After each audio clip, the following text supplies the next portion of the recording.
Thank you.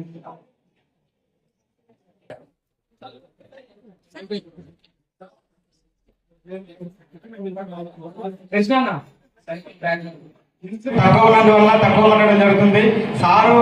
Sir మనందరికి 30 years above పైన ఉన్న ప్రతి ఒక్కరు మన ప్రభుత్వ పాఠశాలలో చదివినటువంటి ప్రతి ఒక్కరు కూడా మనం వేరే పక్కనటువంటి ఆమ్లెట్ గ్రామాల నుంచి చదువుకోవడానికి వెళ్ళిన ప్రతి ఒక్కరం కూడా మనం ఏదో ఒక సమయంలో నడుచుకుంటూ వెళ్ళిన వాళ్ళమే.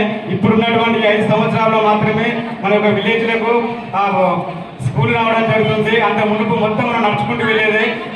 ప్రతి ఒక్కరి జీవితంలో ఇదంతా చూసినదే. ముఖ్యంగా సారు ఎలాంటి జీవితంలో తన యొక్క నిత్య జీవితంలో అనుభవించినటువంటి ఆ యొక్క సమస్యకు మాతో ఎప్పటికీ ఆయన గజ్వేల్లో పనిచేసిన హైదరాబాద్లో ఉన్న ఆయన మనసు ఎప్పుడు వేలేరు మండలం మీద ఉండేది.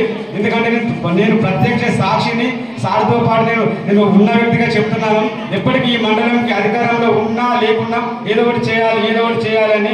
ఎందుకు అంటే హైదరాబాద్లో కానీ హన్మకొండలో కానీ వరంగల్లో కానీ ఎక్కడ ఏ హాస్పిటల్లో ఉన్నా పలానా వ్యక్తి ఈ పార్టీ అని, పలానా వ్యక్తి ఆ పార్టీ అని తమ భేదం లేకుండా పనిచేసినటువంటి వ్యక్తి.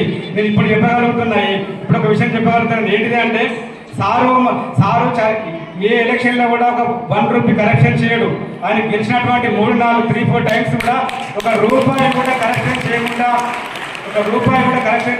గెలిచిన వ్యక్తి. మరి అటువంటి వ్యక్తి మనం అడుగుతాం. ఒక 50 లక్షల పని కావచ్చు, ఒక 40 లక్షల పని కావచ్చు. సార్ దగ్గరికి వచ్చినప్పుడు ఓకే సారీ, ఎంత పెద్ద పని ఉన్నా కూడా ఆయన చేశాడు కానీ ఒక రూపాయి కూడా ఆశించే వ్యక్తి కాదు.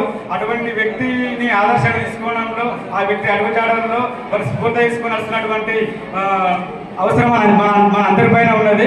అంతేకాకుండా ప్రతి ఒక్కరు కూడా ఇక్కడ సందేశం ఏంటిదంటే కొంతమంది విద్యార్థులకు సైకిల్ తక్కువ రావడం జరుగుతుంది. అవసరం అనుకుంటే సార్ దృష్టికి మనందరం రిక్వెస్ట్ చేసి తదుపరి గురించి ఆలోచన చేశాము.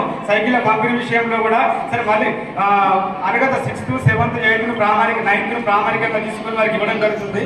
ఒకవేళ కొంతమందికి తక్కువ వచ్చినా కూడా వారు నిరాశ చెందకుండా మళ్ళీ సార్ మనం ప్రపోజల్ పెడితే మళ్ళీ తీసుకొచ్చే ఆలోచన ఉంటుంది.